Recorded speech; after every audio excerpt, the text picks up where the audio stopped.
Merci madame la présidente, monsieur le ministre, mes chers collègues. Le coq sportif vient d'être placé en redressement judiciaire. C'est un coup de tonnerre. D'abord pour les 330 salariés dont les emplois sont menacés et qui veulent continuer à travailler. Des centaines d'emplois indirects pourraient aussi être impactés. Ensuite, pour l'Aube, où la désindustrialisation a fait tant de mal, le mythe funeste de la France sans usine a laissé des plaies béantes que nous tentons de recoudre en conservant nos fleurons sur les territoires, notamment dans le domaine du textile. Enfin, pour la France, le coq sportif est une marque iconique. Elle a brillé aux yeux du monde entier lors des Jeux olympiques et paralympiques de Paris et nos athlètes ont accompli leurs exploits en arborant le fameux coq tricolore. C'est un coup de tonnerre, monsieur le ministre, mais les nuées s'accumulaient déjà à l'horizon depuis bien longtemps. En octobre, la société annonçait déjà chercher des solutions de financement. Les mauvais résultats de l'an passé se sont malheureusement confirmés au premier trimestre. De façon plus globale, le vent mauvais des fermetures d'usines souffle sur le pays. Il faut poursuivre la dynamique de réindustrialisation dans laquelle le coq s'est inscrit, y compris en rapatriant sa R&D en France. Non seulement en ouvrant de nouvelles usines, mais aussi en trouvant des solutions de financement et de reprise adaptées. Nous l'avons fait à Romilly, dans la ville du coq sportif, grâce au groupe Rebirth, qui vient de reprendre l'usine Cycle Europe. Monsieur le ministre, ma question est simple. Quel est le plan d'action du gouvernement pour soutenir le coq sportif et préserver notre outil industriel et nos savoir-faire? Le coq sportif compte sur l'élan des JO pour se relancer. J'espère que la France pourra compter sur le coq pour poursuivre la dynamique de réindustrialisation.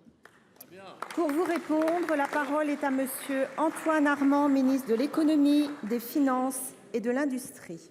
Merci madame la présidente, mesdames les sénatrices, messieurs les sénateurs, madame la sénatrice Paoli-Gagin.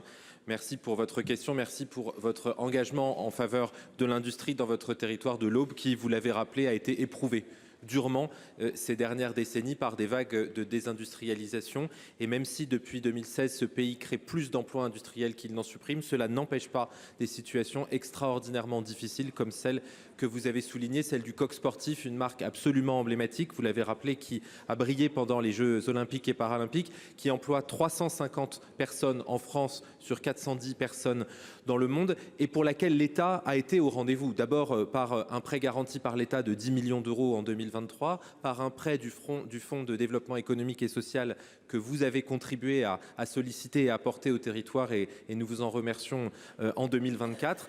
Malheureusement, même la période des Jeux olympiques et paralympiques n'a pas permis à l'entreprise d'avoir un sursaut et en septembre, les entités du coq sportif ont demandé une procédure collective. Pourquoi? Pour qu'un nouveau cadre plus sécurisé permette d'accompagner les salariés. Je veux vous redire ici, au nom du gouvernement, la mobilisation totale qui est la nôtre pour, dans ce nouveau cadre, trouver toutes les solutions. D'abord de possibles repreneurs, ensuite la sécurisation des compétences, parce qu'on sait qu'un emploi industriel, c'est plus qu'un emploi industriel. C'est un emploi de service, des emplois de proximité dans des territoires qui en ont besoin. Et bien sûr, si ça ne suffisait pas, l'accompagnement personnalisé auprès de chaque salarié. Soyez-en assurés, je vous remercie.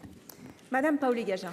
Oui, merci beaucoup, monsieur le ministre, pour ces actions concrètes qu'on veillera à surveiller sur le terrain.